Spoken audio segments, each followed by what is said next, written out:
Happy Friday, and welcome here to another edition of Husker Online Headlines. Sean Callahan, Steve Sipple with you here, and a day later than normal, Sip, but we wanted to make sure we heard Coach Rhule. Some final thoughts before we go into that game week. Headlines during the season will normally be in its Thursday slot, but lots to get to here on Husker Online Headlines. The big news, obviously, the Dylan Raiola era has officially begun. That's headline number one. Nebraska went on social media. They announced Dylan Raiola as the starting quarterback Wednesday from there. And not a surprise by any means. I just think a lot of people didn't know how we were going to get to this point. A year ago, Jeff Sims essentially was handed the job before practice even started because he attended Big Ten Media Days, represented Nebraska on the conference level.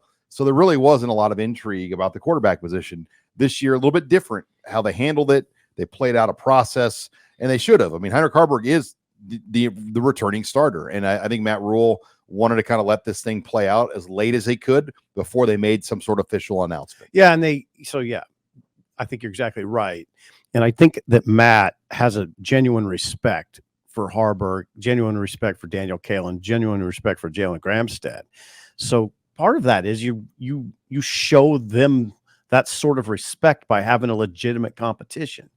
We shouldn't really have to explain that, but I almost have to remind myself of that. Because I do think I think Dylan can be a fabulous quarterback, and I think he's going to be really important to the program. Now, Rhule did a very good job today, as he typically does, of explaining the situation. And he, of course, talked about Dylan's elite arm strength. That's a big part of him winning the job. But Sean, the stuff he said about the way Dylan thinks the game is, I think that's the most important thing. That he had that quote. He said that Dylan understands all the run game checks. He understands the entire RPO game. He understands situational football. And then we'll stop at that. But that stuff is so significant for a true freshman to have that understanding. And this is not a quarterback, but there's been very few true freshmen that have come this equipped to play. I'll use a really dated example, but Will Shields was a true freshman that came into Nebraska ready to start at opener. He went on to be a Hall of Famer in the offensive NFL. Lineman. But his high school ran Nebraska's exact same offense. His coaches actually came to Milt Tenopir's coaching clinics multiple times to run the Husker offense and the line calls. So Will Shields knew all the checks and all the calls before he got here, which is why he was really the only true freshman ever to play for Milt Tenopir. I mean, Greg Austin did later down the road, but that was really in that era, it was almost unheard of. Yeah. And now listen, that's an offensive lineman. The quarterback's a whole different thing, all the things they have to think through.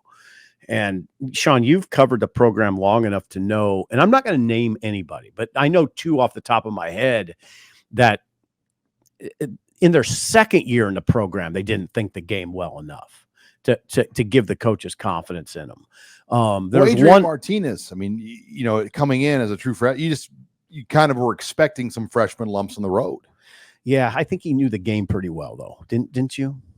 Yes and no. I mean, I don't know. He missed a lot of open guys. He didn't see down the field very well. That's true. I mean, Frost's offense, guys got open. They did. You're right. You're right, Sean. I'm glad you mentioned that. I mean, I'm a big Adrian fan, probably an apologist for him, but you're right. He missed receivers. Now, Tom Brady misses receivers, for the record. When he was playing. Aaron Rodgers will miss a receiver now and then, but you're right. Now, Dylan, see, the thing about Dylan is whenever people think about Dylan, they first think of his size and his arm strength. It's almost to the point now where I first think of how smart he is. I mean, he's a very smart quarterback, Sean. He's really intelligent. He's not just a big body with a strong arm. He's a guy who thinks the game extremely well. So, for instance, I'll give you, I say it to people. He doesn't move that well. So he might be a little susceptible. He's fine. He's athletic enough. But he's not like Adrian Martinez or Jamal Lord. He doesn't move really well in the pocket. Moves well enough, but not like those guys. Could be a Division I baseball player, though, right. too. But here's the thing. It really helps that he can identify trouble at the line of scrimmage and get out of it before the play happens. Do you know why there have been so many tackle issues over the years at Nebraska? Because a lot of quarterbacks did this whole dance around out of the pocket. I mean, this goes back to Tommy Armstrong, Adrian Martinez, Taylor Martinez. Dylan Raiola will play the pocket properly. Push the pocket a little Step bit. up a little bit. I hope so. Do what you're. I mean, no, he will. That's how he's trained. Yeah. Where we've seen a lot of quarterbacks leave that pocket and do things, and I think that's hurt Nebraska's tackle play over the years when your quarterbacks. I hear you. Move out of the area they're supposed to be in. Yeah. But also there's been line issues all across the board. So then what Rhule said is that Dylan really cleaned up his footwork in the pocket. So Rhule had this interesting quote. He said, I know sometimes people want us to name a starter because it's the most convenient thing, but at the end of the day, you want to be a program where people earn things. He said, so while you might be ahead of people, until you show me that you can do this or that, you're not the starter. Raiola probably had to clean up some footwork in the pocket, get over that hurdle before Rhule felt 100% comfortable naming him. I got the impression from Rhule that Dylan has always been ahead, but he still had to prove some things because the other guys were coming. The other guys are good, but so Raiola had to keep proving himself. Keep him hungry. Yeah, keep him hungry. Clean up that hurdle. Get your footwork right, and then we'll name you. And here it is, just what you thought. But I really get the impression that he was pushed. He was pushed and had to earn it.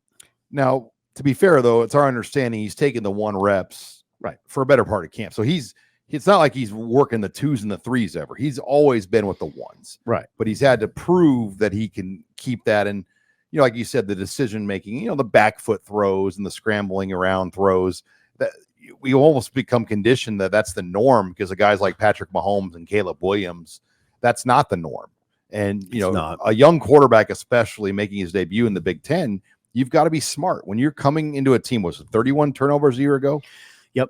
No, well, yeah, I think 31. A lot, yeah. Yeah. And they only took 14. They were minus 17. That's exactly right, Sean. That's exactly trying to challenge me there, Mr. Yeah, Sipple. I just wanted to make sure we got that right. 31 is right. So you're saying what? That you got to be smart with the football. I mean, 31 turnovers last year. A lot from the quarterback position.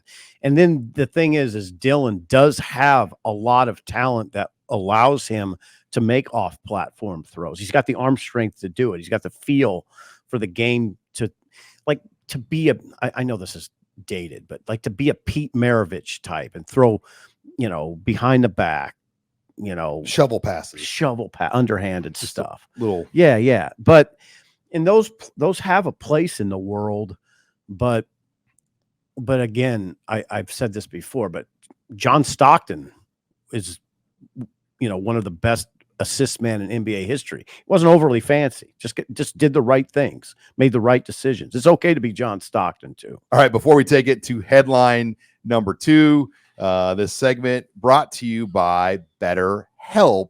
It's busy right now. You got a lot going on. You're driving all around town, taking your kids' activities.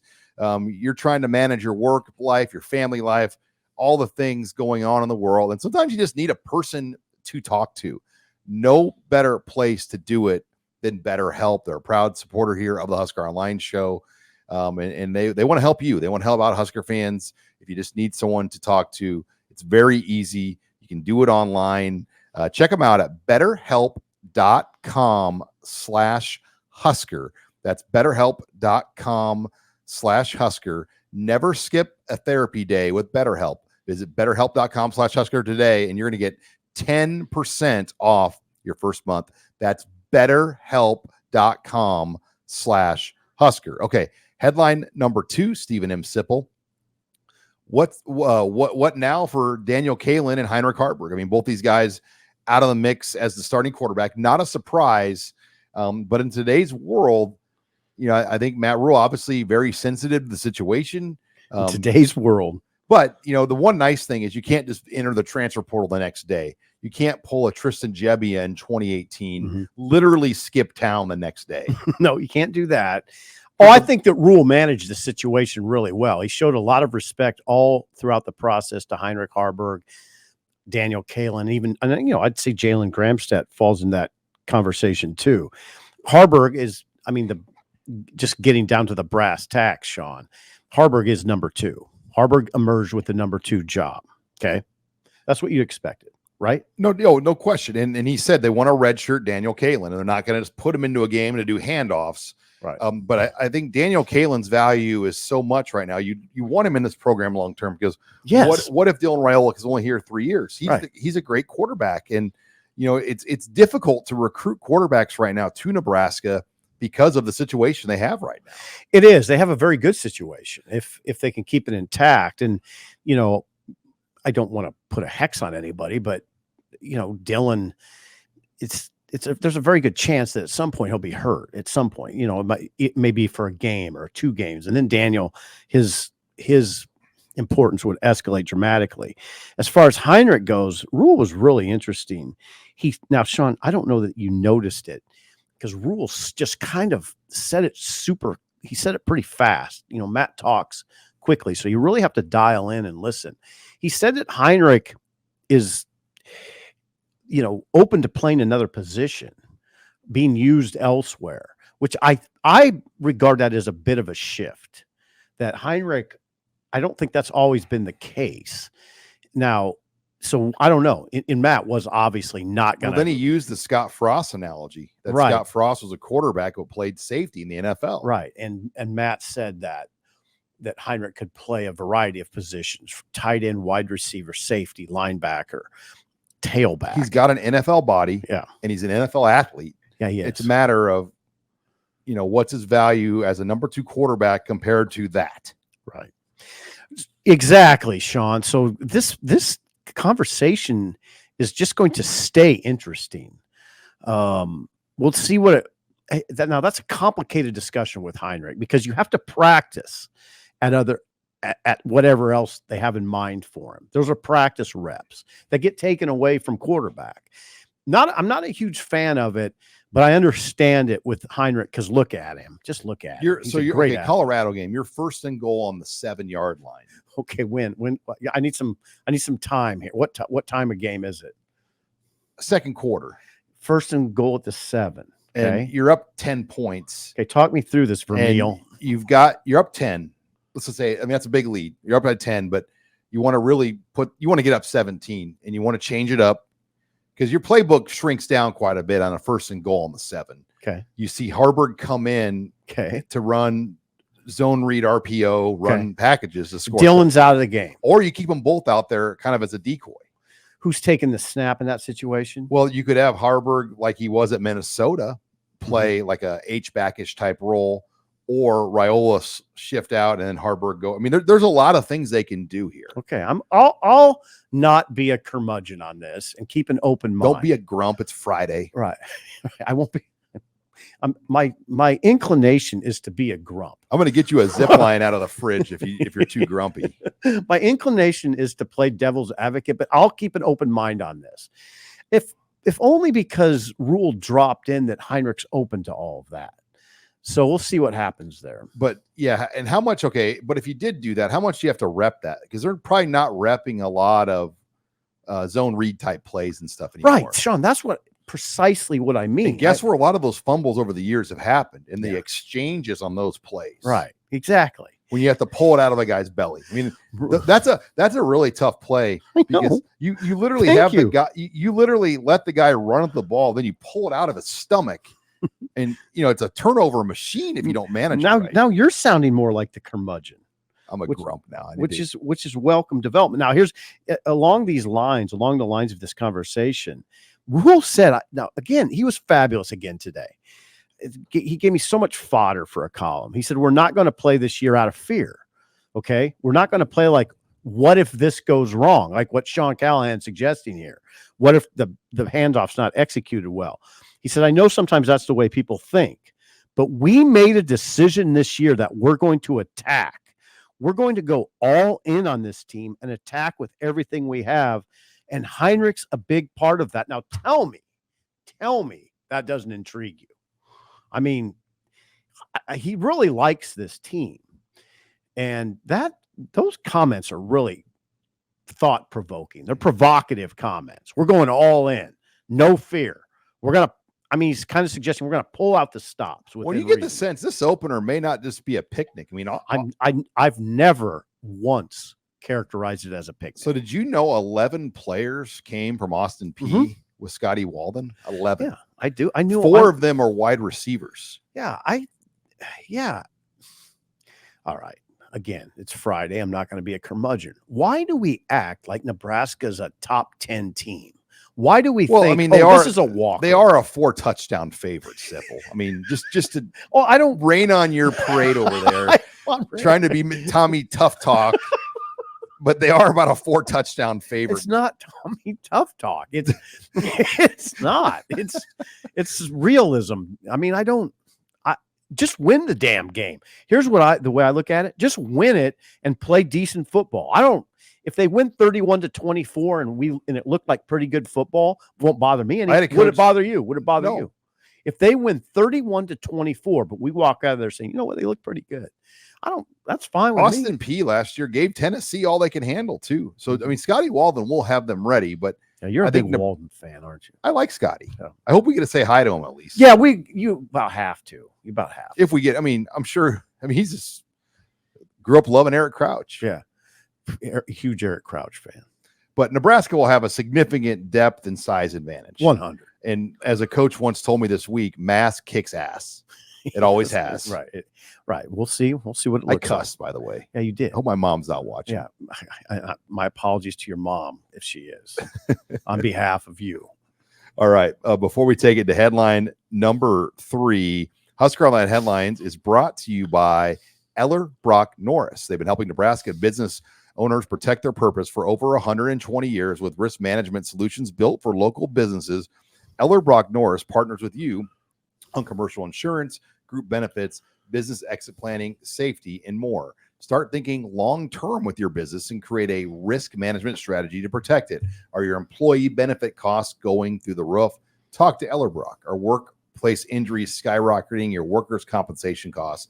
Talk to Ellerbrock. Hoping to retire in the next 10 years and sell the business to family, key employees, or even a friendly competitor?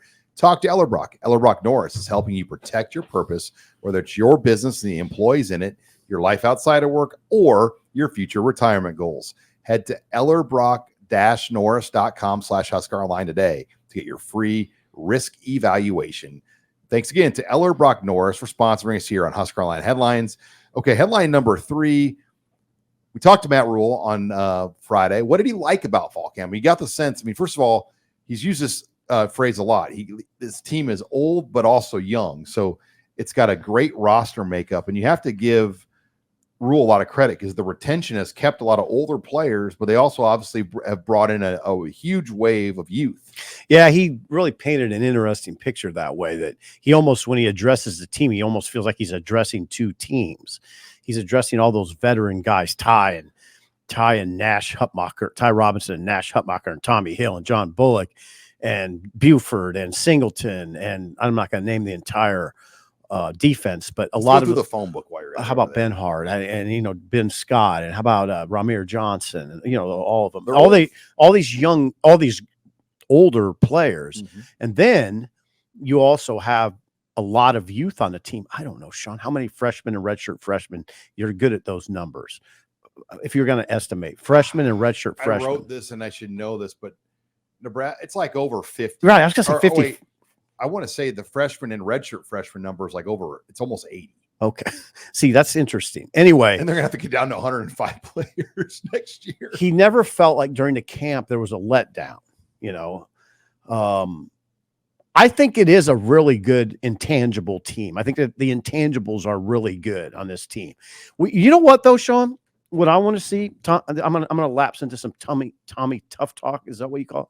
Tommy Tough Talk. What I want to see is those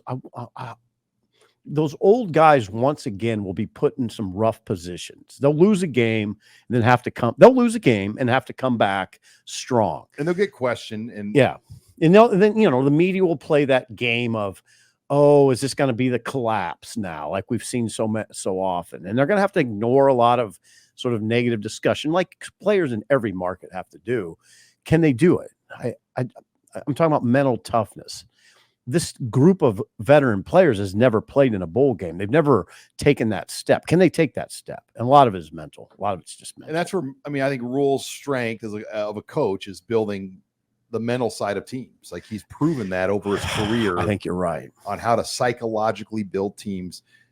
What separates him over a Scott Frost to me is his ability to relate and connect with the players. Like, he has an ultimate connection and relation to this team, where that was kind of a weakness of Frost. He didn't really connect or relate day to day with his players as much. And I think you're right. Frost, look, he knew how to call plays, and he had a proven year at UCF, but he just didn't connect for whatever reason, especially with today's modern day player. And I think Rhule really has a handle on that. That's a strength of his. I agree with you. Isn't it interesting with Frost that when he came here, Sean, remember when he came here from UCF, it was portrayed that was a strength of his, like a player's coach. Yeah. But I felt like when he got to Nebraska, that changed. I don't know if Frost is watching this, what he'd say about that, but there were just more distractions being back home for a guy. I mean, just friends and family around more and other things. Where at UCF, it's probably just you and your assistants and maybe your wife and kids. That's it. Right. I mean, the spotlight's not even close. It's not even close at UCF. I mean, so I think that's not a bad explanation. I think the distractions here are, especially for a guy like Rhule Frost, embraces that. Yeah, especially for a guy like Frost, the distractions are probably ridiculous. I mean, there's probably a lot of them. Rhule embraces it, but Rhule, now I'm going to say a young guy phrase, he kind of keeps the main thing, and he'll allude to it sometimes. He alluded it today when you asked him about playing in Ireland. He'd be interested, but he said, my job is roster. I got to build this roster and coach the team. And I don't want to think too much about other things because that's getting me away from the main. He keeps the main thing. Coach the team, build the roster. Coach the team, build the roster. What did you make of him saying, like, we were told we're not going to do that ever again and we're not going to do alternate? Was that a Trev thing above him that said, hey, we're not going to do that Ireland thing ever again? It sounded like that. Yeah, it just felt like an admin thing. But the Cincinnati thing, he's all for. So next year, Nebraska will play in Indianapolis in what I like to call the El Toro Bowl. Right. And the reason he is all for a neutral site game is because it's not really a neutral site game because Nebraska fans flood the place. Indy will be a challenge, though. Why is that? Because it's not easily accessible. No. But, man, I'll tell you one thing, and I think you would agree with me. That's next year. They play Cincinnati at what's that place called? Lucas Oil Stadium. Go. Well, if you're they a Nebraska have a great fan, year this year, go. It's a great venue. It's a tremendous venue. It's a very accessible from once you get there downtown. It's downtown. I mean, I would just be all about it if I were a fan. It would be a great trip. You just want to go to El Toro. Can we? No, you know what, Sean? I want to go to the real famous place. Oh, St. Elmo. Yeah, I want to go back there. Separate checks, though. I'll go if I don't have to. Yeah, 100. I'll go if I don't have to buy 7 people's dinner. 100, not 7. But no, that. Hey, listen. Yeah, our wives are gonna be like, who are the other people? Your wife. Hey, now listen. I'd be happy to pick up my own check. I'm kidding. Right. No, I would be. I'm not. I'll pick. Did you eat the shrimp cocktail? When we I were guess. there? Yes, Sean. I ate. I've been there twice. Our videographer, great. Remember how he gets all sweaty like when he eats the spicy food like that. Sweaty anyway, but but yeah, he got sweaty at In-N-Out Burger this year. It wasn't even spicy. All right, move on. All right. My God, Sean. Let's get the show back on the tracks. And before we take it to headline number 4, HuskerOnline headlines brought to you by other people? CHI Health and their Priority Care. It is a walk-in service. It is outstanding. I have used Priority Care at CHI Health so many times now in the last couple of years. It has bailed me out when I'm sick. I've got a sinus infection. There's something that you need to be seen for immediately. And it can be anything. I cut my hand once, Sip. Yeah. Doing what? Cutting a pepper. I was trying to, like the pepper's got like the little artery pieces. Yeah. And I was trying to get a little fancy and cut it. I cut my finger with a really sharp cutting knife. Yeah. blood everywhere. Blood everywhere. Had it wrapped up, went to CHI. They stitched it up, they glued it up, closed it up, and I was good to go. So, I mean, good example. And that took 30 minutes. Good example. So, yeah, that's what I like about what they offer there. And they're open 7 days a week, 8 a.m. to 8 p.m. I feel like I should just go there, even if I'm not needing it. We've begun, our kids, sometimes it's hard to get into the regular doctors. Like, we've taken them there too, just to get seen. And then you can get a prescription called in on a Sunday. Can I tell you something personal? I was thinking about this the other day. I don't even have a regular doctor. I haven't been to a doctor since 2020, and my doctor died. So I don't know who my doctor is. I don't have one. God, I know. It's not even funny. It's kind of funny. I mean, I was thinking about it the other day because I have to get a prescription. Well, I met your dentist. Yeah, I had to get a prescription refilled, and they had a hard time because I don't have a primary care. I don't even know. It's hard to do that stuff. Like, are you from this country, sir? Or you have no documentation? I gotta go. You have no documentation that you even exist as an American because it's been 50 years. Yeah, I don't have a. Yeah. So anyway, if something happens to me, I know where I'm going. I'm going to. We're going to call that CHI Health. CHIHealth.com/priority care, and they have locations in Lincoln, Omaha, Council Bluffs, Grand Island, Kearney, and they'll treat patients from 3 months all the way up for any non-life-threatening illness or injury. Thanks again to CHI Health for sponsoring us here on the Husker Online Show. Okay, final time we'll do this one. We call it our fall camp movers and shakers. I'm going to start first. How about the Miami recruits in the Nebraska 2024 recruiting class? Vincent Shavers, Ja'Cory Barney. You can put Amari Sanders in there? But no, we've known about those guys. But now you got Amari Sanders, and they've slid in Willis McGahee as a guy to watch. So there's 4 Miami guys, and there's been this curse of Miami players at Nebraska where they've just not worked out. They've got 4 that could play this year. Yeah, they moved in. I noticed that Matt Rhule, on Wednesday night in his statewide address, he threw in Willis McGahee. I was like, wait a second. Maybe the injury or the situation with Javen Wright kind of played into this. Yeah, perhaps. You wonder, like, how's that affect a guy like Gabe Stanger? By the way, movers and shakers, Caleb Benning. Rhule just dropped him quickly. Again, you probably missed it. I mean, I'm not. If you did, it's fine. Like a special teams type guy, a guy that they got to get ready to play. That might have to get ready to play. Caleb Benning, outstanding high school player. Caleb Benning, but I think that was the first mention I've heard from Rhule of Caleb Benning today. Very fast, slipped it in, but I was like, whoa. The special teams. So that'd be a safety, right? Well, you're going to see Carter. Sure, would that be a safety? Yeah, but special teams. I think that's where his immediate value would be. Okay. Because they have a lot of defensive, but safety is a thinner spot. It's a little thinner. When you look at what they have after those veteran players. But Carter Nelson, how about him? Mover. We've known about him as a receiver, but Ed Foley really praised him with his work on special teams. Yeah, there's no way he's redshirt, and he's all over special teams. Number 29, watch number 29. It's going to be, boy, Sean, as we get closer to the season, all this gets very exciting because there's some players on that team now that are pretty exciting.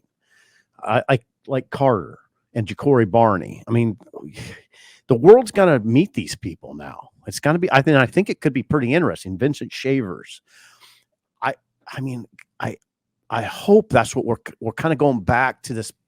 When Nebraska football, you would go there on Saturday because there were some guys that you had to see, and you wanted to see them in person. You wanted to go watch them in warm-ups. You wanted to go see Bobby Newcomb. Yeah. Great example. We never talk about we don't talk about Bobby enough. He's a great example of that.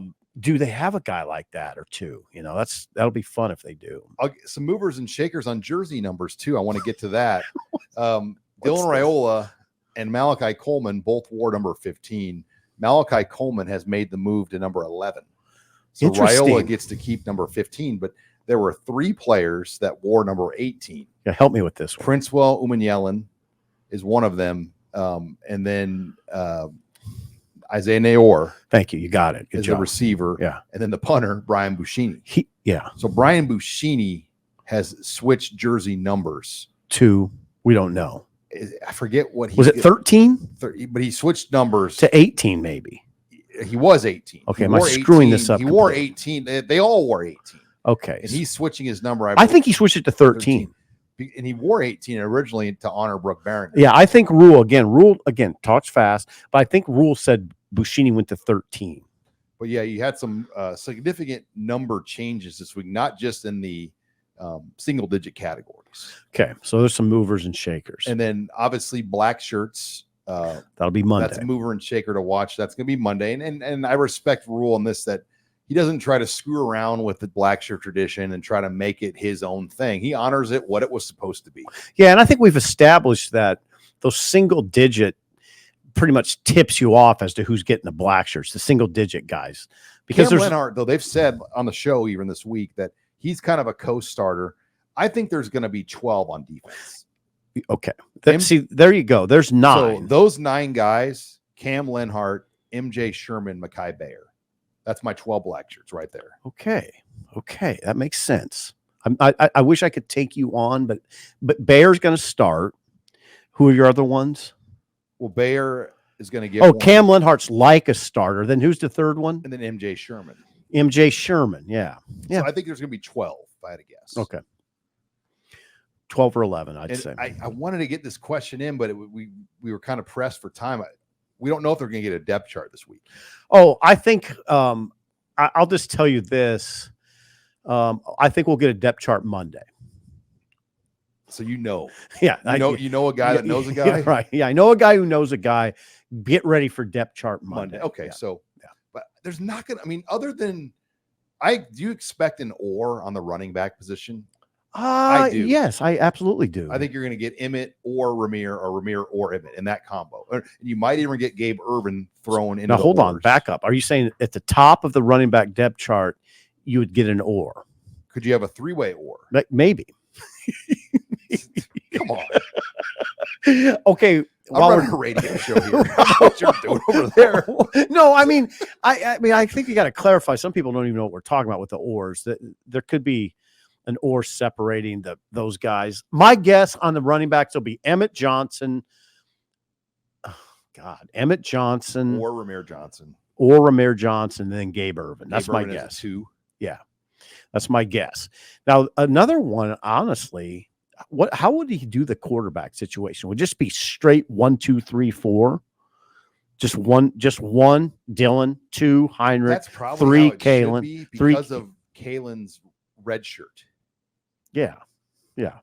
What I'm interested, would Gramstad return another year too, if that's opportunities there, if he could, if he doesn't play in 4 games, would he come back? He could come back and that would be valuable to have. You could return the whole room next year. Oh my God. If they do that, it would be incredible. It'd be, especially in this day and age, as you say. So lots to keep track on. We'll hear from Rhule every Monday on his press conference. So that's kind of the schedule moving forward. And then coordinators and players Tuesday, and then Rhule again on Thursday. So we'll get back into more of the regular schedule. Before I take it to headline number 5, HuskerOnline Headlines brought to you by Homefield. It is premium collegiate apparel. It is the perfect time of year to get on Homefield's website. They've got all the new gear, and this is not the stuff you can buy at your local box stores. They have the unique custom gear, the cool stuff, the stuff like Steve Sipple wears. Yeah, is that right? Oh, yeah. I mean, that stuff they have. I've seen those jackets they have. Like that jacket right there is, if I were just a normal guy, I'd have something. Now check like out that the platinum football bundle or box, and you get all of that in the box. It's pretty good, but look at that jacket. Those jackets are sweet. But yeah, Homefield, they've got cool, unique stuff, lots of different bundles and boxes you can put together. This is stuff that look at those socks. They cut. I mean, it's not just your normal stuff you buy at your favorite retail store here in town. And we've got a special for our Husker Online listeners at homefieldapparel.com. Use the promo code Husker24. That's promo code Husker24 at homefieldapparel.com for 15% off. That's promo code Husker24 for 15% off at homefieldapparel.com. Thanks again to Homefield Apparel for sponsoring us on the Husker Online Show. Okay, headline number 5. I want to close on this. Okay.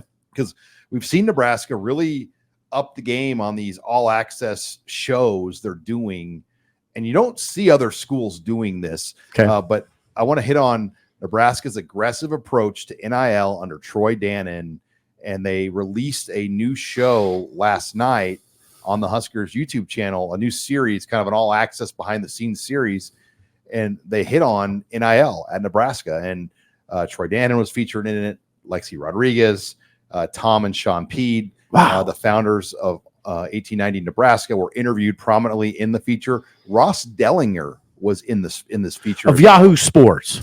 But it's a very good in-depth look at what they're doing right now with this show behind the scenes. And you think about Nebraska, they were always on the cutting edge of their video production. And rest in peace, Jeff Schmall was kind of the godfather of that. He created the shows and the content Nebraska had to capture those championship years.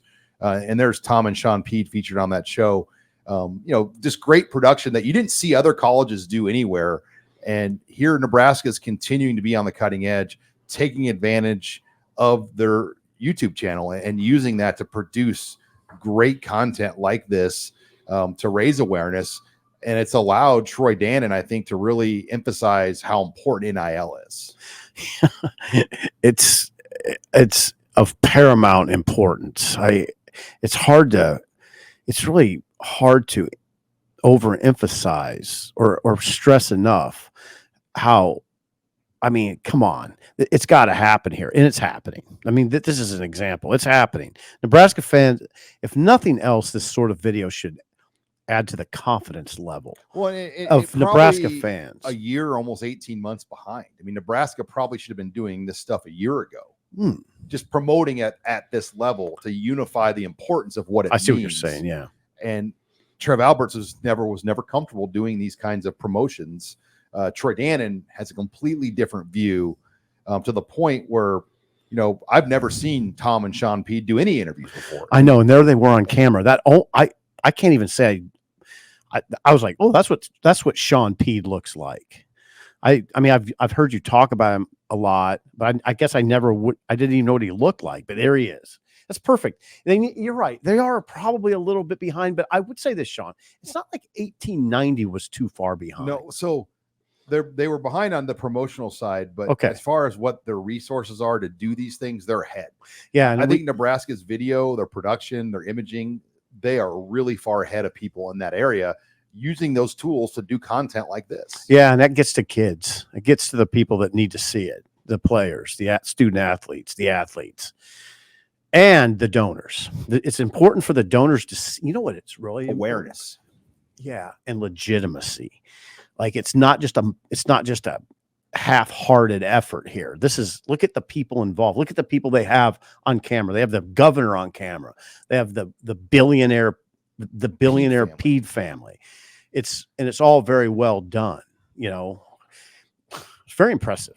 But it has to be impressive. Well, and Troy Sean, Dannon, it has to be impressive. You're dealing in the Big Ten.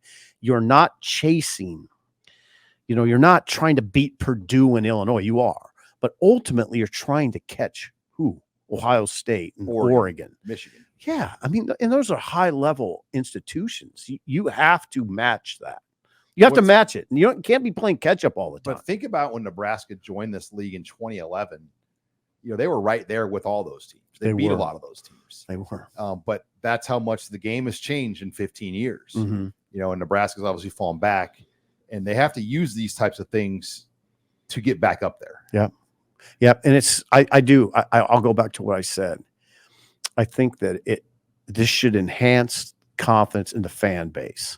That look at Nebraska, it's doing all it can. Because you've been asked about it by other media. I'd say a year ago, I was still getting asked, do you think Nebraska's NIL operation is it strong enough? There were always those questions. And I always would say it's the least of my concerns. Now you're saying promotion wasn't good enough, but it was strong. Well, the promotion wasn't allowed to happen on the channels. 1890 used to have to pay for promotion. They It paid was ridiculous. the university to advertise, to pay their athletes. Right. You know, Trev Alberts wasn't involved in meetings with them. Troy Dannon has flipped that. It's flipped it. Where not only are they partners now, the Nebraska emblem on X or Twitter is on 1890's handle, like as an official organization of Nebraska. And they've come up with a system where if you make a donation, you will get a tax write-off if you go to their foundation, which is charitable work the collective does, or you can take the priority points if you want to go that way. But most smart business people that want to donate a significant amount of money, what are they looking for? A tax write-off. Right. And Nebraska has created this system to do that. Nobody else has that right now. Nobody. Everyone's going to get there, but they're ahead of the game on that. And they need to get that out there to everybody to let them know. If you give Nebraska $100,000, $1 million, and donate it to the 1890 Nebraska Foundation, you'll get a tax write-off. What a significant advantage that could be to get more because a lot of people, when they give a donation, they want something back for it. Right. Whoever came up with that, whether it be Dannon or a group of people, that is an example of being on cutting edge, which Nebraska has prided itself on. That's an example of being on the cutting edge. They were the first to do. I mean, right. And I think LSU or a couple people are getting close. LSU might be one of them getting closer, and most will get to this point. But they had the infrastructure in place already with what 1890. Because when 1890 formed, I remember when they said we're going to also operate with a nonprofit status. A lot of people are like, "Ooh, I wouldn't do that. IRS doesn't like that." Well, they figured out a way to make it work. And now it's going to be a benefit to get donations and to ultimately draw the best talent available, that's Ohio State. I mean, Sean, I don't know if you agree with this or disagree, whatever. If you went to Oregon's practice right now, you'd walk away going, Nebraska has a long way to go. If you went to Ohio State, you'd say Nebraska's got a long way to go. This helps though. This is how you get back there. Well, they got to win this year, period. Winning is huge. Period. That's a big part of it. I know. All right. Well, I know. What do you got on tap, Mr. Sipple, all weekend? I got to write a column. We have no practice access Saturday. It is fan day, though. I'm watching Florida State, Georgia Tech in Dublin. I will welcome the sound, and it will usher in the college football season when Florida State goes up by 17 and the war chant echoes throughout Dublin. It'll be incredible. 80% of the stadium will be Seminoles. Is Marty going, your brother? No, Marty's not going. How is he not going? Because he's been traveling a lot. He's been traveling a lot, so he couldn't really work it in. But get ready. The war chant's coming. Tomorrow it'll be loud. The Cheetahs have a big game at 11:10 Saturday. Who are the Cheetahs? Carly's soccer team. Okay. Well, you will miss the football game. Cheetahs, by the way, is the assigned YMCA name that's stuck with us for like 3 years. I like the name. We play at 11:10, so I will miss the beginning of the game. Cheetahs is a good name. But the Cheetahs have a big one. We got to get a win and let the girls have some fun. Then hopefully I'll catch the back end of Florida State and Georgia Tech. Yeah, well, the game will last 3 hours and 30 minutes, so you'll probably see it. McAfee, did you see that? ESPN took the whole crew out there. Who's this McAfee you're referring to? Pat. I know. Pat McAfee is. God, they went there, huh? And game day, the whole crew. Boy, what a memories! The memories we have from Dublin are beautiful. If Troy Dannon announced that Nebraska's going back to Dublin, I would do a handstand. I'd be so happy. The only thing that I'm sure, like a handstand, maybe not. One thing I would worry about is opening with a conference game is not help Nebraska 4 straight years. What? Are you telling me you wouldn't want to do this? I'd do it again, but right. It has set the program back. So it is a risk to play a conference game to open the year. It is. It's a great trip for the kids, though, and a great trip for the fan base. You tell me it wasn't. Come on, man. That was a great learning experience for everybody involved. Terrible loss, though. It was. It was a crushing loss. Up 10. Yeah, there's risk involved for sure. But yeah, I would take that week back in a heartbeat. Think about it. I mean, while we're addressing risk, think about the momentum Florida State has as a program. And then if they would lose this game in Dublin to Georgia Tech. Well, our friends Chris Childers and Rick Neueisel on Full Ride, they think it's going to be a game. Is that right? Georgia Tech won their bowl game last year. They beat UCF in the bowl game. Like they are they're a quality team. I mean, they're a 7-8 win type team. Interesting, because Bill Connolly of SP Plus, he thinks that Florida State will cover easily. Go Noles. Bring on the war chant. I love it. All right. Well, that wraps it up. Make sure you stay on HuskerOnline.com. Steve Sipple will have his full Sunday column, and we'll have plenty of coverage of Fan Day and other events here throughout the weekend. Fan Day. For Husker Online Headlines, I'm Sean Callahan.